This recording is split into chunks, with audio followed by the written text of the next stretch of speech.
រ៉ាឌីថ្មីកំពុងផ្ដល់សញ្ញាឲ្យគ្មានភាពខ្មាស់អៀនឡើយវាកាន់កាប់ពាក់កណ្ដាលនៃផ្ទះរបស់ខ្ញុំសាឡុងប្រើពេលពាក់កណ្ដាលនៃកន្លែងរបស់ខ្ញុំហើយបន្ទប់ទទួលភ្ញៀវប្រើពេលពាក់កណ្ដាលនៃកន្លែងរបស់ខ្ញុំវាក៏កាន់កាប់ពាក់កណ្ដាលនៃបន្ទប់គេងរបស់ខ្ញុំផងដែរវានៅតែយកពាក់កណ្ដាលនៃទូខោអាវរបស់ខ្ញុំហេតុអ្វីខ្ញុំគួរក្មេងស្រីនោះដែលសុបិនឃើញមនុស្សដែលនាងលួចស្រឡាញ់កំពុងញ៉ាំអាហារពេលល្ងាចជាមួយនារីម្នាក់ទៀតពោពេញដោយការភ្ញាក់ផ្អើលដប់ទឹកក្មេងត្រូវបានគូភ្លាមខ្ញុំសង្ឃឹមថាខ្ញុំអាចបោះសម្លៀកបំពាក់បុរសទាំងអស់ចេញពីទូបានប៉ុន្តែពេលគាត់លូកដៃចេញភ្លាមប្រអប់អាថ៌កំបាំងមួយបានលេចចេញពីទូខោអាវភ្លាមហើយលេចចេញមកជំរុញដោយការចង់ដឹងចង់ឃើញឧត្តមសេនីយ៍បានលើកគម្របប្រអប់យឺតរូបថតជាច្រើនសន្លឹកនិងគូបរូបិកមួយបានលេចចេញមករូបថតខាងលើនេះគឺជារូបភាពរបស់ខ្ញុំជាមួយកូនឆ្កែរបស់ខ្ញុំពីវិទ្យាល័យការចងចាំរបស់ខ្ញុំបានវិលត្រឡប់មកវិញភ្លាមនៅពេលដែលខ្ញុំបានជួយសង្គ្រោះឆ្កែវង្វេងជាមួយលោក Marshall វាបង្ហាញថាមេបញ្ជាការបានថតឈុតនេះដោយសម្ងាត់ឧត្តមសេនីយ៍ពោពេញដោយការមិនជឿនីតិហ៊ានរូបនេះបានរក្សាទុករូបថតមួយសន្លឹកតាំងពី10ឆ្នាំមុនរហូតដល់សពថ្ងៃវាដែលធ្វើឲ្យគាត់ភ្ញាក់ផ្អើលថែមទៀតនោះគឺវ៉ាងកៃជាឆ្កែចិញ្ចឹមដែលនីតិហ៊ានចិញ្ចឹមនៅក្បែរគាត់ឥឡូវនេះគឺជាឆ្កែវង្វេងដូចគ្នាដែលពួកគេបានជួយសង្គ្រោះកាលពីប្រមាណឆ្នាំមុនបន្ទាប់មកឧត្តមសេនីយ៍បានមើលរូបថតដែលបានរៀបចំយ៉ាងស្អាតនៅក្នុងទន្លេរូបថតនៃការជួបជុំគ្នាបានភ្លឺឡើងម្ដងមួយរូបថតចុងក្រោយដែលមិនទាន់កាត់នៅក្នុងស្តង់ថតរូបធ្វើឲ្យគាត់ស្រឡាំងកាំងភ្លាមវាជារូបថតដំបូងរបស់គាត់ជាមួយនីតិហ៊ានគាត់ត្រូវបាននីតិហ៊ានអូសទៅថតរូបការគិតអំពីរឿងទាំងនេះកំហឹងរបស់ឧត្តមសេនីយ៍បានរលាយបាត់ភ្លាម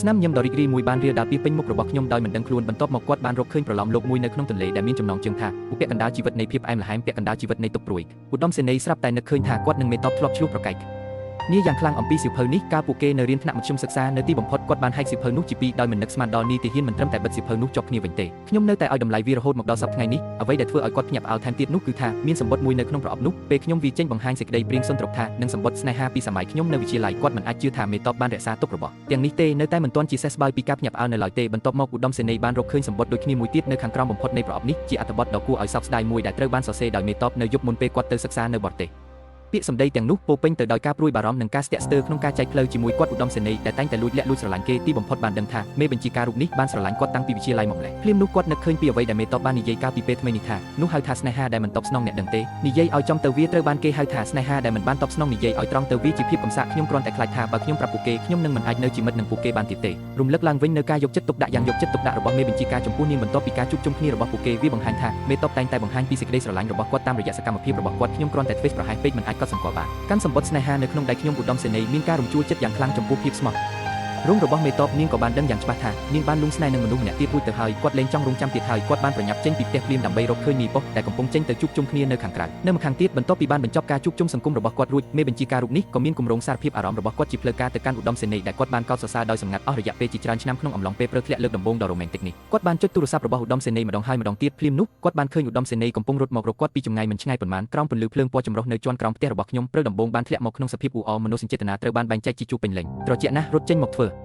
ើពីនៅទីនេះខ្ញុំកំពុងស្វែងរកអ្នកសុំទោសខ្ញុំត្រឡប់មកវិញយឺតខ្ញុំមិនចង់រងចាំទៀតទេឧត្តមសេនីយ៍បាននិយាយទាំងភ្នែករបស់គាត់ហូរចេញដោយទឹកភ្នែកដោយដឹងថាឧត្តមសេនីយ៍រូបនេះមានអាឡែស៊ីទឹកភ្នែកលៀនសួយបានយកដៃបិទភ្នែករបស់គាត់ក្នុងភ្លាមគាត់ដើរទៅជិតនាងយឺតហើយថើបនាងយ៉ាងស្រទន់ទីបំផុតអ្នកទាំងពីរបានរកឃើញចំណងដ៏ផ្អែមល្ហែមរបស់ពួកគេនៅក្នុងពូជសាសន៍នេះបន្ទាប់ពីត្រឡប់មកផ្ទះវិញឧត្តមសេនីយ៍គ្រាន់តែទាញក្រវ៉ាត់របស់គាត់ដូច្នេះមេតបត្រូវបានគេទាញចូលទៅក្នុងបន្ទប់គេងពេលអារម្មណ៍របស់ពួកគេកាន់តែជ្រាលជ្រៅអ្នកទាំងពីរបានកាន់ដៃគ្នាយ៉ាងណែនអាចធ្វើជាមេតបសម្រាប់បុរសប៉ុន្តែគាត់បានសួរសំណួរដែលមិនសមរម្យមួយដែលគ្មានបុរសណាម្នាក់នឹងសួរនៅពេលនោះទេមិនអីទេឧត្តមសេនីយ៍ឆ្លើយដោយខ្មាស់អៀនទៅកាន់មេតបនៅពេលនេះមេតបមិនអាចពន្លត់ភ្លើងក្នុងចិត្តរបស់គាត់បានទៀតទេគាត់បានថាឧត្តមសេនីយ៍ដោយផ្ទាល់កុំចាក់ចេញពីខ្ញុំម្ដងទៀតក្នុងមួយជីវិតនេះពេលលើបែបនេះឧត្តមសេនីយ៍ញឹមដោយពេញចិត្តបន្ទាប់មកគាត់បានបែរខ្លួនចុះហើយសង្កត់មេបញ្ជាការឲ្យនៅពីក្រោមគាត់កាលបើគ្មានអ្នកណាត្រូវបានអនុញ្ញាតឲ្យរត់គេចខ្លួនឡើយនៅថ្ងៃបន្ទាប់ឧត្តមសេនីយ៍បានភ្ញាក់ពីដំណេកហើយឃើញមេបញ្ជាការកំពុងសម្លឹងមើលគាត់មានអារម្មណ៍ខ្មាស់អៀននិងខ្មាស់អៀននីតិហ៊ានយល់ពីអារម្មណ៍របស់គាត់ខ្ញុំបានគិតដល់ចំណុចមួយគឺក្រោកពីដំណេកហើយចេញទៅធ្វើអាហារពេលព្រឹក